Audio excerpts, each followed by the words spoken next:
জীবন একটা দীর্ঘ যাত্রা। কখনো মসৃণ, কখনো ঝঞ্ঝার, কখনো রোদ, কখনো বৃষ্টি। কিন্তু থেমে থাকার সুযোগ নেই।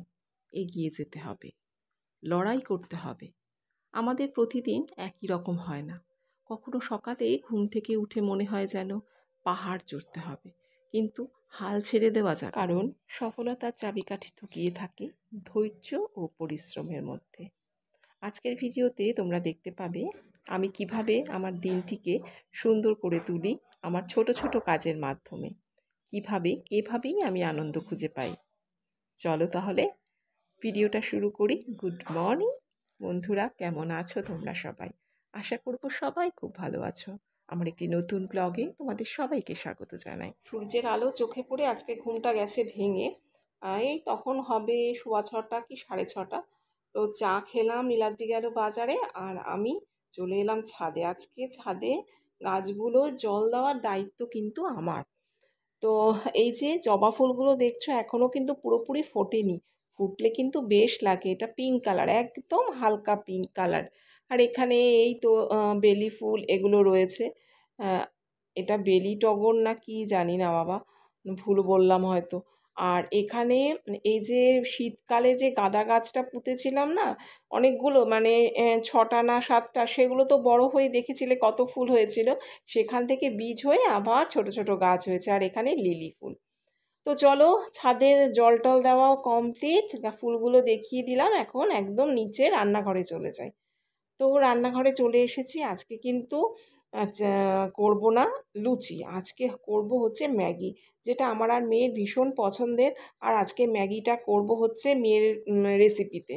কি করে করেছি বলো তো? পেঁয়াজ, আদা, রসুন, টমেটো এগুলো দিয়ে ভালো করে কষিয়ে নিয়ে তার মধ্যে লবণ হলুদ দিয়ে দিয়েছি। আর ম্যাগিটাকে আগেই সেদ্ধ করে রেখেছিলাম, তো সেটাকে দিয়ে ভালো করে মিক্স করে ম্যাগি মশলা দিয়ে তারপর নামিয়ে ফেলেছি। এটা মেয়ে আমাকে শিখিয়েছে। এখন ম্যাগি করতে হলে এরকমভাবেই করি। আগে কি করতাম বলো তো? আগে ওই বিভিন্ন সবজি দিয়ে যেভাবে চাউমিন করি আর কি, সেভাবেই করতাম। তো এখন আবার এরকম করে করছি। এটা কিন্তু বেশ ভালো লাগছে খেতে। তো অন্য রকম একটা লাগছে। তো আমি আর মেয়ে খেয়েছি হলো ম্যাগি, আর নীলাদ্রিকে দিয়েছি হলো ভাত খেয়েছে ও। ভোলা মাছ ঝোল করে দিয়েছি, আর হচ্ছে কুমড়ো ভাজা। এই হচ্ছে আমাদের 3জনের বাড়ি, 2জনের একরকম টিফিন, একজনের অন্য রকম। তো বাজার তো চলে এসেছে, অনেকটা মাছ এনেছে আজকে, তবে ডিফারেন্ট টাইপের কিছু আনেনি, মানে 3 রকম এনেছে। তো মানে যেটা আমার কোনোটাই পছন্দ না। হ্যাঁ, রুই মাছ তো পছন্দই, তবে রুই থেকে কাতলা বেশি ভালো লাগে আমার।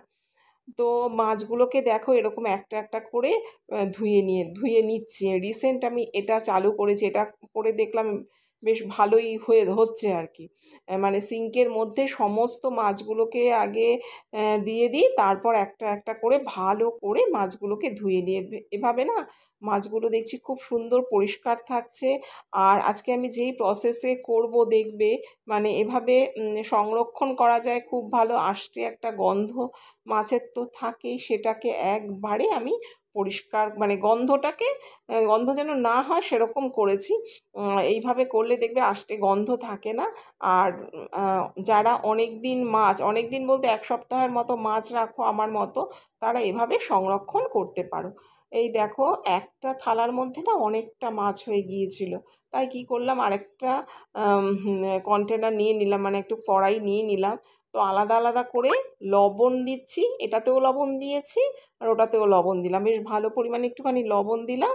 দিয়ে তারপরে এর মধ্যে দিয়ে দিলাম ভিনিগার।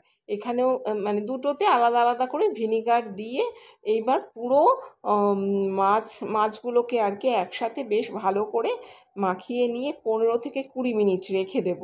তারপর আমি এটাকে জলে ভালো করে ধুয়ে নিয়ে তারপরে ফ্রিজে রাখবো। এরকম করে কারা কারা মাছ সংরক্ষণ করো আমাকে জানিও। তো এরকম করে এখন করছি, এটাতে আমি বেশ ভালো উপকৃত পেয়েছি। নইলে কি হতো, মানে ফ্রিজটা খোলার সাথে সাথেই না একটা কিরম একটা আষ্টানি একটা গন্ধ বেরোতে। এখন দেখেছি এই 2 সপ্তাহ ধরে এরকম করে করছি, আর এখন ওরকম গন্ধ আর বেরোয় না। এই দেখো আফটার 15 মিনিট, সরি, 15 মিনিট পর আমি এই দেখো লবণ আর ভিনিগার দিয়ে যে মাছটাকে মাখিয়ে রেখেছিলাম ওটাকে আরেকটু ভালো করে মেখে এবার জলে ধুয়ে এবার তুলে দেব। তো প্রথমে ভেবেছিলাম প্লাস্টিক করে আলাদা আলাদা করে রাখবো, তারপরে ভাবলাম মানে প্লাস্টিকে রাখাটা ঠিক আমার মনে সায় দিল না। আর থালার মধ্যে এভাবে আলাদা করে রাখলাম, তেলাপিয়া আর সরপুঁটিটাকে আলাদা রাখলাম আর রুই মাছটাকে ওটার মধ্যে রাখলাম। আর এই কড়াইটাকে আবার ভালো করে ভিমবার দিয়ে ধুয়ে নিয়ে রাখলাম। সিঙ্কটাকে ভালো করে পরিষ্কার করে রাখলাম, একদম চারিদিকে মাছের আর কিছু মানে লেগে নেই, যাতে গন্ধ বা এখান থেকেও ছড়াবে। একদম পুরো পরিষ্কার নিট অ্যান্ড ক্লিন হয়ে গেছে। তো এবার তো চিকেনও এনেছিল, তো চিকেনগুলোও ভালো করে ধুয়ে নিয়েছি। আর আজকে করব চিলি চিকেন, রেসিপিটা তোমাদের সাথে শেয়ার করব।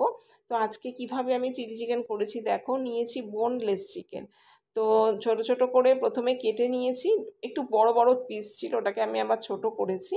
করে দিয়ে দিলাম এখানে লবণ, আর এখানে দিয়ে দিচ্ছি আদা আর রসুন বাটা। আজকের আদা আর রসুনটা না আমি শিলে বেটেছি জানো, মিক্সিতে বাটে না মানে ঠিক একদম স্মুথ হচ্ছে না, সেই জন্য শিলে বাটলাম। দিয়ে দিলাম এখানে গোলমরিচ গুঁড়ো, আর এখানে দিয়ে দিচ্ছি 1 চামচ ভিনিগার দিয়ে, আর একটা ডিম দিচ্ছি। ডিম দিয়ে এবার এটাকে এর মধ্যে দেব হচ্ছে ময়দা, আর কর্নফ্লাওয়ার দেওয়ার দরকার ছিল কিন্তু আজকে আমার কাছে কর্নফ্লাওয়ার ছিল না, তাই দিইনি। তবে কর্নফ্লাওয়ারের রেশিওটা বলে দিচ্ছি। মনে করো যদি 1 চামচ কর্নফ্লাওয়ার দাও, 1/2 চামচ ময়দা দেবে, মানে কর্নফ্লাওয়ারের থেকে ময়দাটা একটু কম হবে। তো দেখো ময়দা দিয়ে মেখে, আমি ময়দা দিয়েই করছি, তবে টেস্টের কিন্তু কোনো খামতি হয়নি। আমি রেখে দিলাম প্রায় 40 মিনিটের মতন। এখানে সসটাকে তৈরি করছি। প্রথমে একটু প্লেন ওয়াটার নিয়ে নিয়েছি, তার মধ্যে সয়া সস দিয়ে দিলাম চিলি সস দিয়ে ভালো করে একটুখানি নেড়ে দিলাম। এর মধ্যে এবার দিয়ে দেব টমেটো সস। এই টমেটো সসটা 2 চামচ দিয়েছি, আর ওগুলো 1 চামচ 1 চামচ করে দিয়েছি। এবার বেশ ভালো করে নাড়াচাড়া করব, আর এখানে অল্প ময়দা দিয়ে দেব। আর তোমাদের কর্নফ্লাওয়ার থাকলে তোমরা কিন্তু এখানে কর্নফ্লাওয়ারই দেবে। আমার কাছে ছিল না, আর এখন বেরোনোর মতো অবস্থাও নেই, সেই জন্য ময়দা দিয়েই করলাম। এটাকেও একটু রেখে দিলাম ওই তারপর ওই 30-15 মিনিট 20 মিনিট রাখলেই হবে এটা। এবার দেখো 40 মিনিটের পর যেটা ম্যারিনেট করে রেখে দিয়েছিলাম চিকেনটা, সেটাকে এবার আলাদা একটা চামচের মধ্যে চিকেনগুলোকে নিয়ে নিয়ে ভেজে নিচ্ছি। চিকেনটাকে না চামচের মধ্যে করে নিয়ে তারপর ভাজবে, দেখবে হাতেও লাগবে না, আর ভাজাটাও বেশ ভালো হবে। নইলে হাতে নিয়ে তুললে না হাতে লেগে যায়, আবার হাত ধুতে হয়। তো একটা চামচের সাহায্য নিলে আমার মনে হয় ভালো হবে। তো এইভাবে সিমে রেখে রেখে কিন্তু আমি সব চিকেনগুলো ভেজে নিলাম। হাইয়ে দেবে না, তাহলে ওপরটা লাল হয়ে যাবে, ভেতরটা কাঁচা কাঁচাই থাকবে। তো সেই জন্য আমি সিমে রেখে রেখে অনেকক্ষণ ধরে ভাজলাম। চিলি চিকেনের তো এই মানে চিলি চিকেন করতে তো সময় বেশি লাগে না, কিন্তু ভাজতেই সময় লাগে। যাই হোক, সমস্ত চিকেন ভাজা হয়ে গেছে। এবার আরেকটা কড়াইতে আদা রসুন পেস্ট দিয়ে দিয়েছি, আর পেঁয়াজটাকে এরকম কিউব করে কেটে দিয়ে দিয়েছি। একটু নাড়াচাড়া করলাম, ঢেকে দিলাম। আর এবার আবার এর ঢাকনাটাকে তুলে দিয়ে দিলাম হচ্ছে কাঁচা লঙ্কা দিয়ে আবার নাড়াচাড়া করে দিলাম। আজকে আমার কাছে চিলি চিকেন করতে গিয়ে যেই দুটো জিনিসের প্রয়োজন সেটাই ছিল না। একটা হচ্ছে ক্যাপসিকাম, এমনি সময় থাকে দেখো কত, একটা হচ্ছে ক্যাপসিকাম আর একটা হচ্ছে কর্নফ্লাওয়ার। কিছু করার নেই, ক্যাপসিকাম ছাড়াই করব। দেখো এখানে আদা রসুন পেস্ট, তারপরে পেঁয়াজ লঙ্কা এগুলো হালকা করে ভেজে নিয়ে সসটা যে তৈরি করে রেখেছিলাম সেই সসটা এখানে ঢেলে দিলাম। এবার একটু বেশ ভালো করে নাড়াচাড়া করব, করে ঢাকা দিয়ে রেখে দেবো। আর একটা হচ্ছে লবণটা দেওয়া হয়েছিল না, লবণটা দিয়ে দিলাম, আর দিয়ে দিলাম গোলমরিচ। এগুলো দিয়ে আর একটু ভালো করে নাড়াচাড়া করে এবার ঢেকে দেবো। ঢেকে দিয়ে একটু হতে দেবো, প্রায় 5 মিনিটের মতন রেখেছি। তারপরে যে চিকেনগুলো যে ভেজে রেখেছিলাম সেই চিকেনগুলো দিয়ে দিলাম, একটু আবার একটু হতে দিলাম। হতে দিয়ে তারপরে এর মধ্যে অ্যাড করব হলো টমেটো সস। তোমরা অ্যাড করতেও পারো, তবে আমার মনে হয় লাস্টে একটু টমেটো সস অ্যাড করলে না খেতে বেশি ভালো লাগে। আর কালারটা দেখো বেশ ভালো হয়েছে, কিন্তু প্রথমে যে কালারটা দেখছিলে সেটা ভিডিওর জন্য কিছুর জন্য ওরকম হচ্ছিলো, এটা হচ্ছে আসল কালার, এই কালারই কিন্তু এসেছে। এবার একটু ঢেকে একটু এটাকে 5 মিনিটের মতো রেখে দিয়ে তারপরে দেখো বলে নামিয়ে ফেললাম। দারুণ হয়েছিল খেতে চিলি চিকেনটা। আমার মেয়ে মানে গ্রেভিটা আবার রেখে দিয়েছিল, মানে ছিল এক্সট্রা গ্রেভি রাত্রিবেলা, সেটা দিয়ে আবার ও ডিম করে দিয়েছি, ওটার মধ্যে দিয়ে খেয়েছে। আর এই দেখো আজকের আমাদের মেনু হচ্ছে চিকেন, ডাল, পটল ভাজা, নীলাদ্রির জন্য হচ্ছে টমেটোর চাটনি, আমাদের জন্য আমের চাটনি আর লেবু আছে। এটাই হচ্ছে আজকে আমাদের দুপুরের মেনু। তো এখন চলে এসেছি বিকেলবেলা চা খেয়ে নিচ্ছি। নীলাদ্রি তো লিকার চা খাবে, সেই জন্য ওকে লিকার চাটা আগে করে দিয়ে দিয়েছি, আর আমার আর মেয়ের ইচ্ছে হলো একটু দুধ চা খাবো।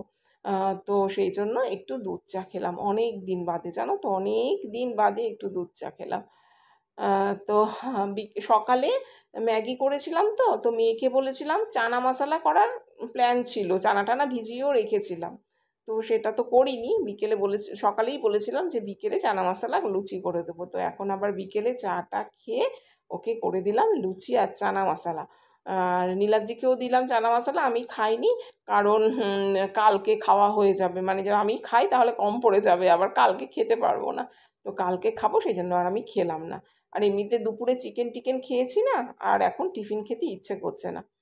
এই দেখো বিকেলে মেয়ে লুচি চানা খেলো, আমরা চা খেলাম, তারপরে একটুখানি বেরিয়েছিলাম, একটু গিয়েছিলাম এই যে ভ্যালু এটা হয়েছে আমাদের এখানে, নতুন হয়েছে। জামা কাপড় যে খুব ভালো সেটা আমি বলবো না, কিন্তু রান্নাঘরের আইটেম এইগুলো কিন্তু বেশ ভালো। তো ওখানে কিছু কিনলাম, তোমাদের পরে দেখাবো। এখানে নীলাদ্রি একটু ফল কিনলো, পেয়ারা বেশি কেনেনি, 3টে মতো পেয়ারা কিনেছে, কারণ কি বলতো ঘরে রাখলে পেকে যায় আর তখন খাওয়ার থাকে না। তারপরে আমি আসলাম একটু ফুল কিনতে এখানে, একটু ফুল কিনলাম, কিনে তারপরে বাড়ি যাব।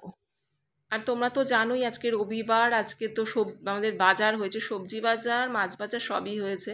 তো এখন না সবজিগুলোকে ধুয়ে তোলা হয় না, এমনিই তোলা হয়, কিন্তু লঙ্কাটাকে আমি একটু ধুয়ে তুলি। তো বাইরে থেকে এসে লঙ্কাগুলোকে বোটাগুলোকে ছাড়িয়ে এই ঝুড়িতে রাখলাম, তারপরে ধুয়ে জল ছাড়িয়ে রেখে তারপর ফ্রিজে তুলবো। তো এই দেখো আমার লঙ্কার বোটা ছাড়ানো হয়ে গেছে। তো এরপরে আমি এটাকে ধুয়ে নেব, আর এখন টেবিলটাকে মুছে নিচ্ছি, আর ভাতও বসিয়ে দিয়েছি, তো ভাতও হয়ে যাবে এখন। এই দেখো বলতে বলতে ভাত হয়ে গেছে, রাতের খাবার বেড়ে ফেলেছি। আর এই রাতের খাবারের সাথে সাথে আজকের ব্লগটাও এন্ড করব। তাহলে তোমরা সবাই ভালো থেকো, সুস্থ থেকো, টাটা।